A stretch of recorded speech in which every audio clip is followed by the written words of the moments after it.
بسم اللہ الرحمن الرحیم صلی اللہ علی حبیبہ محمد و علیہ وصحبہ وسلم۔ السلام علیکم ورحمۃ اللہ وبرکاتہ۔ کیسے ہیں جی سامعین و ناظرین، خیریت سے ہیں؟ آج کا میرا موضوع جو ہے جو کہ پینڈنگ رہ گیا تھا وہ آپ نے تھمبنیل سے دیکھ لیا ہوگا۔ آج کا میرا موضوع ہے جی ہمارے ریحان طارق صاحب، یہ صحافی بھی ہیں، مطلب جرنلزم بھی کرتے ہیں، اور اس کے علاوہ آج کل انہوں نے ایک رواج چلایا ہوا ہے جو کہ سارے ہی تقریباً صحافی جو بیچارے میرے خیال میں پتہ نہیں ان کا روزگار ختم ہو گیا ہے یا ان کی کوئی سنتا نہیں ہے یا ان کو کوئی بلاتا نہیں ہے یا ان کی بات میں کوئی وزن نہیں ہے، تو ان ساروں نے جو ہے نا وہ پوڈ کاسٹ کا رخ کیا ہوا ہے۔ اور بعض لوگ ایسے ہوتے ہیں جو آپ کو ہر فن مولا ملیں گے، مطلب اب جس فیلڈ میں چلے جائیں نا ان سے اوپر کوئی نہیں ہوگا۔ اور میں اکثر کہتا ہوتا ہوں کہ جو ہر فن مولا جو ہوتا ہے نا، اس کا مطلب یہ ہوتا ہے کہ یہ بندہ کسی کام کا نہیں ہے، اس کو کوئی بھی کام ٹھیک سے کرنے نہیں آتا۔ اسی طرح آپ انجینئرز کو دیکھ لیں، انہوں نے دیکھا جب یار ہم بالکل بے روزگار ہو گئے، انہوں نے آ کے دین سکھانا شروع کر دیا، ٹھیک ہے۔ ڈاکٹرز کو دیکھ لیں، وہ آ کے نماز کا فلسفہ بتا رہے ہیں، جی ہم آپ کو نماز کا فلسفہ بتاتے ہیں۔ بلکہ پچھلے دنوں تو میں نے سوشل میڈیا کے اوپر دیکھا اور مجھے اتنی حیرت ہوئی اس بات کے اوپر کہ ایک باڈی بلڈر بیٹھ کے نماز کا فلسفہ سکھا رہا ہے۔ مطلب یار آپ باڈی بلڈر ہو، آپ کی فیلڈ یہ ہے کہ آپ چلیں لوگوں کو، اگر آپ نے موٹیویٹ کرنا ہی ہے یا اگر آپ نے لوگوں کو کچھ سمجھانا ہے یا کچھ سکھانا ہی ہے، ان کو کچھ دینا ہی ہے، تو یار آپ اپنی فیلڈ سے ریلیٹڈ جتنی بھی آپ نے گفتگو کرنی ہے آپ کریں۔ دین آپ پڑھے نہیں ہیں، دین کو آپ نے سیکھا نہیں ہے، علماء کے پاس آپ گئے نہیں ہیں، آپ کے قول کے مطابق جب کوئی بندہ اپنی مرضی سے جم نہیں لگا سکتا، اس کا جسم خراب ہو جائے گا، تو یار دین سیکھے بغیر اگر آپ لوگوں کو سکھائیں گے تو سامنے والے کا ایمان عقیدہ خراب نہیں ہوگا۔ جس طرح سوشل میڈیا پہ ایک نشئی سے پوچھا گیا کہ یار جب آپ نشہ کرتے تو آپ کو اس سے کیا ملتا ہے؟ وہ کہتا جی آپ یہ ڈاکٹر کو کرا دیں گے نشہ۔ جب ڈاکٹر یہ نشہ کر لے گا نا تو اگر اس کے سوچنے کا لیول یہ تھا نا تو نشہ کرنے کے بعد یہ ہو جائے گا۔ اب دیکھیں اپنے ذہن کے مطابق وہ بھی بڑی اڑان بھر رہا ہوتا ہے، وہ یہ سمجھ رہا ہوتا ہے کہ یار جہاں میں ہوں نا وہاں پہ کوئی بھی نہیں ہے، بس تو انہیں نشیوں جیسا حال ہوتا ہے لبرلز کا اور ان سیکولرز کا، ٹھیک ہے نا۔ یہ پینٹ کوٹ پہن لیں گے اور کلین شیو کر لیں گے، اب یہ دین کے اوپر تباہ آزمائی کریں گے اور یہ سمجھیں گے کہ یار ہمیں انگریزی بولنا آتی ہے، نشہ ہوا ہوتا ہے نا، نشہ چڑھا ہوا ہوتا ہے، انگریزی کا نشہ چڑھا ہوتا ہے، مغرب کا نشہ چڑھا ہوا ہوتا ہے۔ تو یہ جو مرغوبیت اس قدر ان کے اوپر جو ہے نا وہ غالب آ چکی ہوتی ہے نا کہ یہ سامنے والے کو انسان ہی نہیں سمجھتے، یہ سمجھتے ہیں کہ یار ہمیں سب کچھ پتا ہے، پیسہ ہی سب کچھ ہے۔ تو انہی صحافیوں میں سے ایک صحافی جو ہیں یہ ریحان طارق صاحب بھی ہیں، میرے خیال میں پتہ نہیں ان کو کوئی اپنی فیلڈ میں ان کو کسی نے سنا نہیں ہے، کیونکہ میں نے تو ان کو اس سے پہلے نہیں دیکھا، یہ کوئی پہلے نہیں ہے۔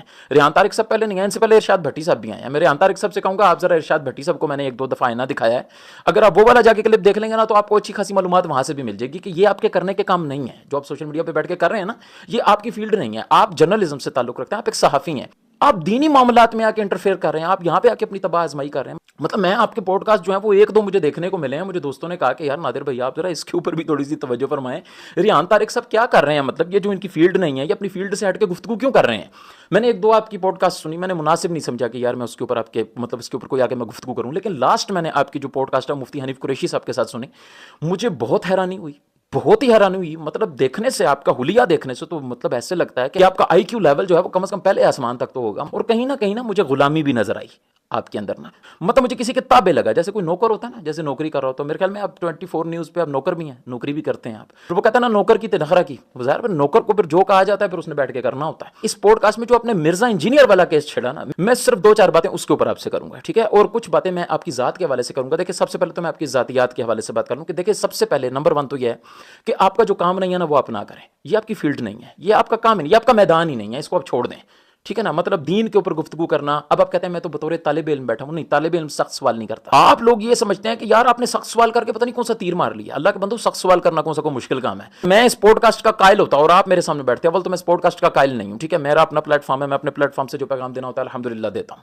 اگر میں قائل ہوتا، ٹھیک ہے نا، فار ایگزامپل، اور آپ میرے سامنے بیٹھتے، میں آپ کا پوڈ کاسٹ کرتا تو میرے پاس بہت سارے سخت سوال ہیں، میں نے 3-4 سخت سوال کرنے تھے تو آپ نے پوڈ کاسٹ بند کروا دینی تھی، کیونکہ آپ کی برداشت کتنی ہے یہ تو جنید سلیم صاحب جو آپ کے ساتھ کے صحافی ہیں انہوں نے آپ سے جب سوال کیا، سخت سوال کیا، تو آگے سے آپ کا کیا جواب تھا وہ آپ خود سن لیں۔ فرمائیں کہ آپ کی آمدن کیا ہے؟ میری آمدن میں ذرا تھوڑا سا اس کو بیک ٹریک کر کے بتاتا ہوں۔ نہیں بالکل نہیں، اسٹریٹ بتائیں آپ کی آمدن کتنی ہے؟ اسٹریٹ فارورڈ سر، سب سے پہلے میں نے بی ایم ایکس چھوٹی سائیکل سے سفر شروع کیا، پھر میں نے آپ کا سفر نہیں پوچھا ریحان صاحب، میں نے سیدھی آپ کی ماہانہ آمدن پوچھی۔ لاکھوں میں ہے؟ نہیں ایسے نہیں، کتنے لاکھ ہے؟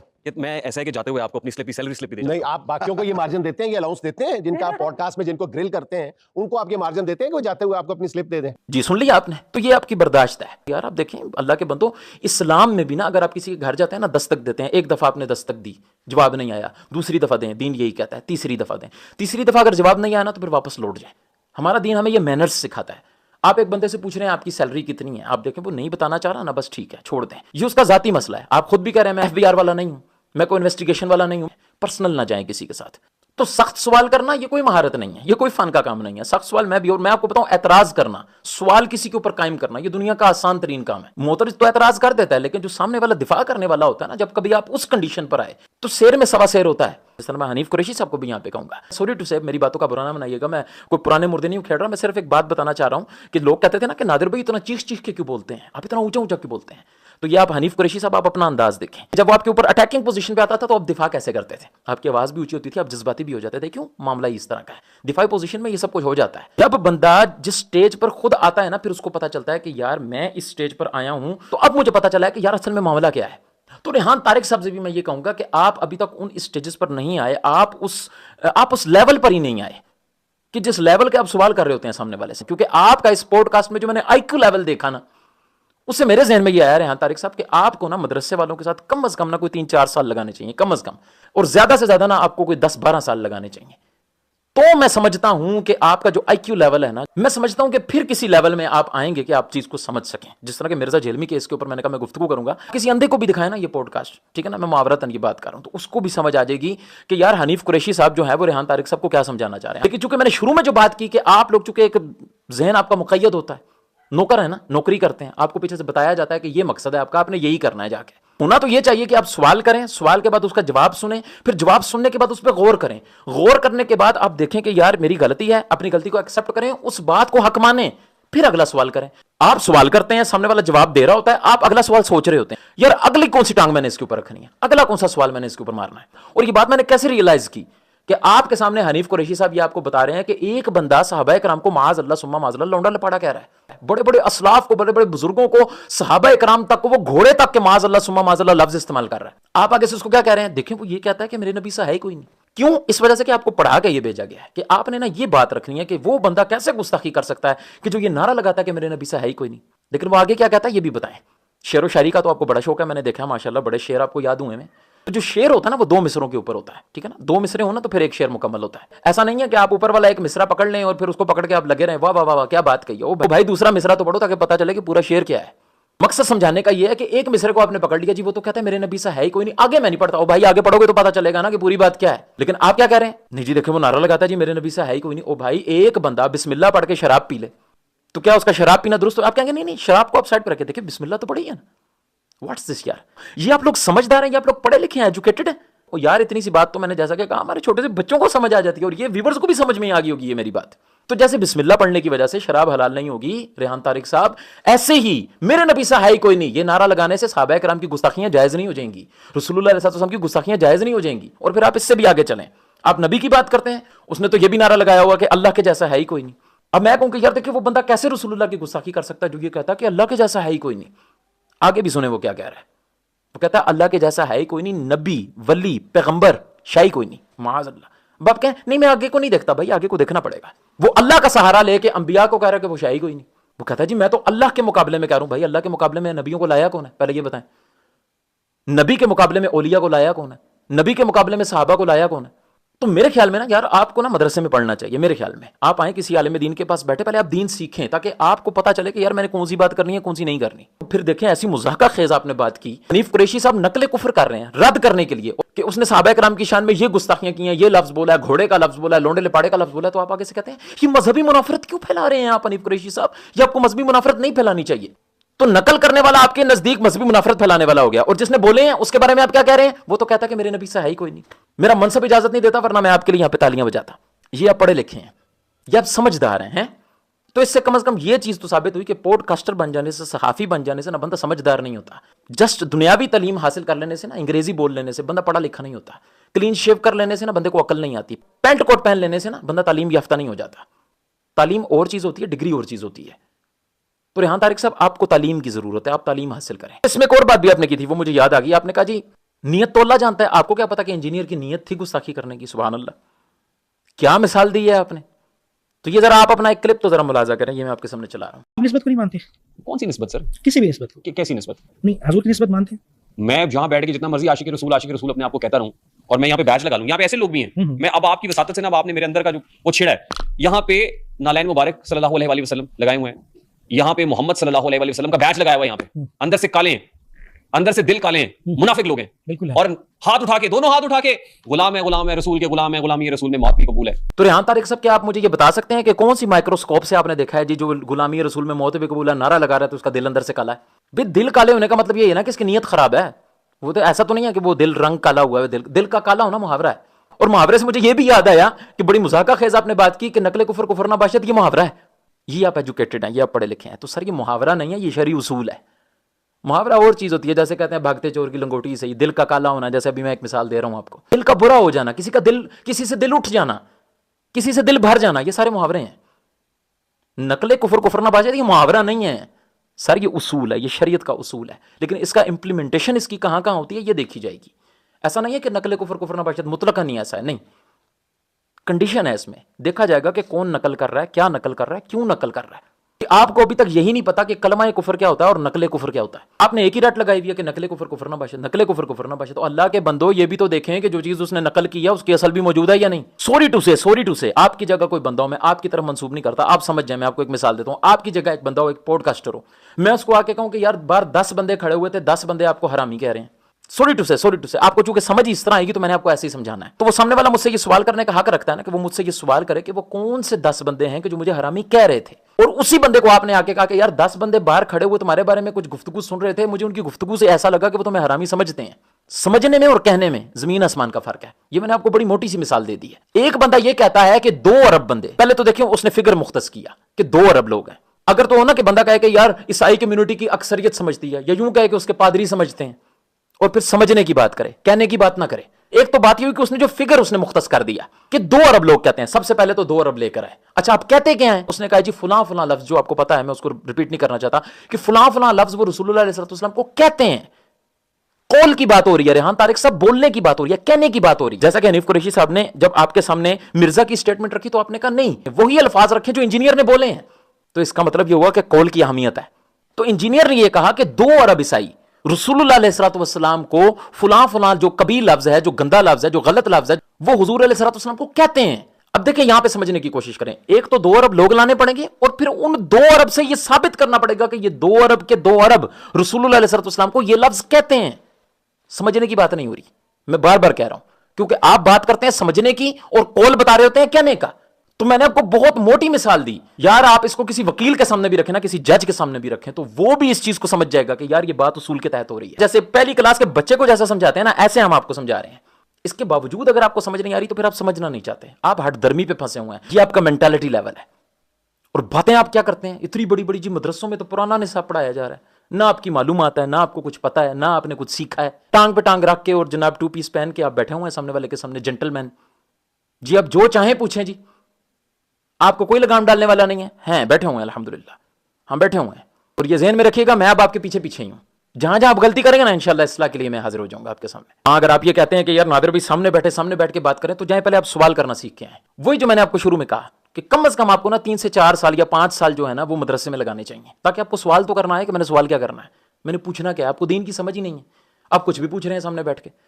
حضرت سیدنا ابو ہریرہ رضی اللہ تعالیٰ عنہ نے ارشاد فرمایا کہ میں نے رسول اللہ علیہ السلام سے 2 طرح کے علوم سیکھے، ایک تو وہ جو میں تمہارے سامنے بیان کرتا ہوں، اور دوسرا میں اگر بیان کروں تو تم میری گردن اڑا دو۔ تو اس سے یہ ثابت ہوا کہ ہر بات بیان کرنے والی نہیں ہوتی، ہر بات پوچھنے والی بھی نہیں ہوتی۔ وہ ایک بہت بڑے عالم دین تھے، وہ ایک مجمع میں بیٹھے ہوئے تھے اور سوال و جواب کی نشست ہو رہی تھی، لوگ سوال پوچھ رہے تھے روزے کے متعلق، غروب آفتاب ہو جائے تو روزے کا یہ حکم ہے، اور طلوع آفتاب ہو جائے تو یہ حکم ہے۔ تو ایک بندہ جو تھا نا وہ بالکل خاموشی سے سامنے بیٹھا ہوا تھا، سر جھکا کے ایسے۔ تو وہ عالم صاحب جو تھے انہوں نے اس کی طرف دیکھا، انہوں نے کہا یار یہ نہیں بول رہا، پتہ نہیں توجہ سے سن رہا ہے یا پھر کسی مسئلے میں پھنسا ہوا ہے۔ تو انہوں نے اس کو کہا کہ برخوردار آپ کوئی سوال نہیں پوچھتے، آپ بھی کوئی سوال پوچھ لیں، اتنے لوگ سوال پوچھ رہے ہیں۔ اس نے کہا جی علامہ صاحب میں یہ سوچ رہا ہوں کہ جس دن سورج ہی غروب نہ ہوا تو میں کیا کروں گا۔ تو انہوں نے کہا تو چپ ہی ٹھیک تھا، تو رہنے دے، تجھے بولنے کی کوئی ضرورت نہیں تھی۔ تو ریحان طارق صاحب ہر سوال کرنے والا نہیں ہوتا، ہر سوال کا جواب آپ کو دیا جائے یہ بھی ضروری نہیں ہوتا، کیونکہ بعض اوقات اس کا جواب تو ہوتا ہے لیکن جس کو جواب دینا ہوتا ہے نا اس کی کھوپڑی اتنی نہیں ہوتی، اس کا پیمانہ ہی اتنا نہیں ہوتا۔ 5 روپے کی گتھی میں اگر آپ 10 روپے ڈالیں گے نا تو گتھی پھٹ جائے گی۔ تو عالم دین جو سامنے بیٹھا ہوا ہوتا ہے نا وہ آپ کا آئی کیو لیول چیک کر لیتا ہے۔ کسی ڈاکٹر کے پاس کوئی پی ایچ ڈی ڈاکٹر ہے، اس کے سامنے مریض جاتا ہے نا، وہ مریض کو دیکھ کے پہچان لیتا ہے اس کو کیا مرض ہے۔ تو مریض کو جب وہ انجیکشن لگانے لگے اور مریض آگے سے یہ پوچھ لے یہ کون سا انجیکشن ہے، یہ آپ مجھے کیوں لگا رہے ہیں، تو ڈاکٹر اس کو یہ بتائے گا نہیں کتابیں کھول کے جی میں آپ کو بتاتا ہوں یہ فلاں فلاں مسئلہ ہے، اس میں فلاں فلاں فارمولہ استعمال ہوگا۔ بابا جی جان عزیز ہے ایتھے سدھے ہو، تو جب آپ آ کے ایک عالم دین سے اپنے لیول سے بڑا سوال کر دیتے ہیں نا تو پھر عالم دین آپ کو مسکرا کے ٹال دیتا ہے، کیونکہ وہ سمجھتا ہے کہ یار اس کا لیول کتنا ہے، اس کی اپروچ ہی نہیں ہے. اور اگر اس کی دماغ کی تھیلی میں کہ جس میں لمٹ 5 روپے کی ہے، اگر میں نے اس میں 10 روپے ڈالے تو وہ گتی پھٹ جائے گی، وہ تھیلی پھٹ جائے گی. تو علماء کا آپ کو جواب نہ دینا نا، یہ لا علمی کی دلیل نہیں ہوتی. اس سے مجھے وہ ایک اور واقعہ یاد آ گیا. ہمارے وہ ایک وقت کے بہت بڑے امام تھے. جس طرح علماء جو ہے وہ بیٹھے ہوتے ہیں جمعے کے خطبے میں وہ خطاب کر رہے ہوتے ہیں، اسی طرح وہ بھی ممبر پہ بیٹھے ہوئے تھے، خطاب کر رہے تھے. تو بیچ میں سے ایک شخص کھڑا ہو گیا اور اس نے اٹھ کے سوال کر دیا. اس نے کہا جی حضرت آپ مجھے یہ بتائیں کہ مولا علی پاک افضل ہیں یا صدیق اکبر رضی اللہ تعالیٰ عنہ افضل ہے؟ تو ان امام صاحب نے بتاؤں اس کو کیا جواب دیا؟ انہوں نے کہا تو افضل ہے، تو بیٹھ جا.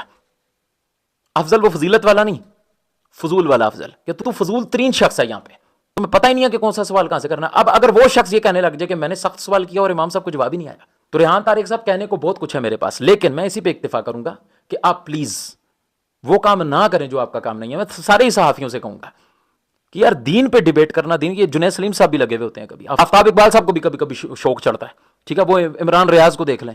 چلیں یہ وہ لوگ ہیں جن کا کعبہ قبلہ وہ عقیدہ سب کچھ نہ، وہ عمران خان ہے. عمران خان کو کچھ نہ کہو، صحابہ کو بے شک ان کے نزدیک بھونکتا رہے، کوئی رسول اللہ صلی اللہ علیہ وسلم کی گستاخیاں کرتا رہے، بے شک کہتا رہے، ان کو کوئی فرق نہیں پڑتا. یہی جملہ اگر انجینئر نے عمران خان کے لیے کہا ہوتا نا کہ 2 ارب عیسائی جو ہیں وہ عمران خان کو دجال سمجھتے ہیں یا دجال کہتے ہیں، تو یہ جتنے اینکر کہہ رہے ہیں نا جی مولویوں کا مسئلہ ہے، مولویوں کے بابوں کو وہ برا کہتا تھا تو انہوں نے اٹھا کے جناب یہ بہانہ مل گیا، یہ عمران ریاض نے یہ سٹیٹمنٹ دی.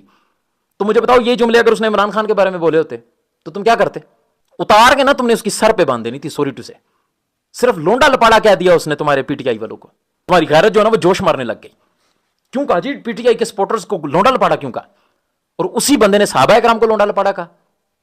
تالا لگا ہوا ہے تمہارے منہ کے اوپر. شیم آن یو، شرم آنی چاہیے تم لوگوں کو. عمران خان کی مثال میں آپ کو اس وجہ سے دیتا ہوں تاکہ آپ کی غیرت جوش مارے. اس وجہ سے نہیں دیتا کہ میں عمران خان کو کوئی قصوروار سمجھ رہا ہوں یا عمران خان کو میں برا بلا کہہ رہا ہوں. میری بلا سے ہمارا کوئی سیاسی معاملہ ہے ہی نہیں ہے، ہم غیر سیاسی لوگ ہیں، ہم عقیدے کے اوپر بات کرتے ہیں. صرف ایک احساس دلا رہا ہوں کہ یہی دجال کا لفظ اگر اس نے کہا ہوتا کہ یہ تو دجال ہے اور اس کو ذہنی مریض کہہ دیا تو یار آپ سے برداشت نہیں ہو رہا. پورا سوشل میڈیا آپ نے جو سر کے اوپر اٹھایا ہوا ہے. شرم نہیں آتی یار؟ اتنا دوغلا پن یار. یا پڑھے لکھے ہو یا ایجوکیٹڈ ہو آپ لوگ. وہ جیسے آپ کے ارشاد بھٹی صاحب ہیں وہ کہہ رہے ہوتے ہیں کہ جی آخری انسانیت تک کے آخری نبی، ہماری جان ان کے اوپر اور ہماری مال ان کے اوپر قربان. تو ان کے سامنے میں کہتا ہوں نا کہ 2 ارب عیسائی جو ہیں وہ عمران خان کو دجال کہتے ہیں. ارشاد بھٹی صاحب کی آنکھیں جو کھلتی نہیں ہیں نا وہ نکل کے باہر آ جائیں گی. ہاں کہتے ہیں بتائیں، ایویڈنس دیں، کہاں ہیں وہ 2 ارب لوگ؟ ساری دلیلیں آ جائیں گی. ان کو دلیل نہیں آتی تو رسول اللہ صلی اللہ علیہ وسلم کی ذات کے اوپر نہیں آتی. شیم آن یو. شرم سے ڈوب کے مر جانا چاہیے ان لوگوں کو کہ جو اس کے اوپر آ کے 2 نمبر قسم کی باتیں کر رہے ہیں. بہت ساری باتیں اور بہت ساری مثالیں ریحان طارق صاحب میں نے رکھی ہوئی تھی جو میں آپ کو دینا چاہتا تھا، لیکن میں نے کسی وجہ سے نہیں دی تاکہ آپ ہرٹ نہ ہو. میں تھوڑا دیکھ رہا ہوں کہ آپ حساس طبیعت کے ہیں تو وہ پھر آپ کو نا بعض باتیں بدتمیزی لگنے لگ جاتی ہیں. تو میں نے پھر آپ کے لیول کے مطابق بات کیا، کیونکہ وہ حدیث پاک ہے نا کہ لوگوں سے ان کے نا لیول کے مطابق، ان کے مرتبے کے مطابق، ان کی عقل کے مطابق گفتگو کرو. مضمون عرض کروں حدیث پاک کا. تو اس لیے میں نے کوشش یہ کیا کہ میں آپ کے لیول کے مطابق گفتگو کروں، کوئی بھی اس طرح کی بات نہ کروں کہ جو آپ کو ہرٹ کرے، آپ کا دل دکھائے. ویسے بھی آپ سخت سوالات کے قائل ہیں تو ٹھیک ہے، میں سخت جوابات کا قائل ہوں. تو اگر میں نے تنقید کی بھی ہے نا تو تنقید برائے تنقید نہیں کی، تنقید برائے اصلاح کی ہے. تو اس لیے ریحان طارق صاحب میں نے بہت ہی آسان انداز میں کوشش کیا کہ میں آپ کو ایک بات سمجھانے کی کوشش کروں، اور مجھے امید ہے آپ کے اندر کچھ پازیٹیوٹی آئے گی یہ سننے کے بعد. اللہ عمل کی توفیق عطا فرمائے. آمین بجاہ النبی الامین صلی اللہ تعالی علیہ وآلہ وسلم. السلام علیکم ورحمۃ اللہ وبرکاتہ. صلی اللہ علی حبیبہ محمد و آلہ و اصحابہ وسلم. السلام علیکم ورحمۃ اللہ وبرکاتہ.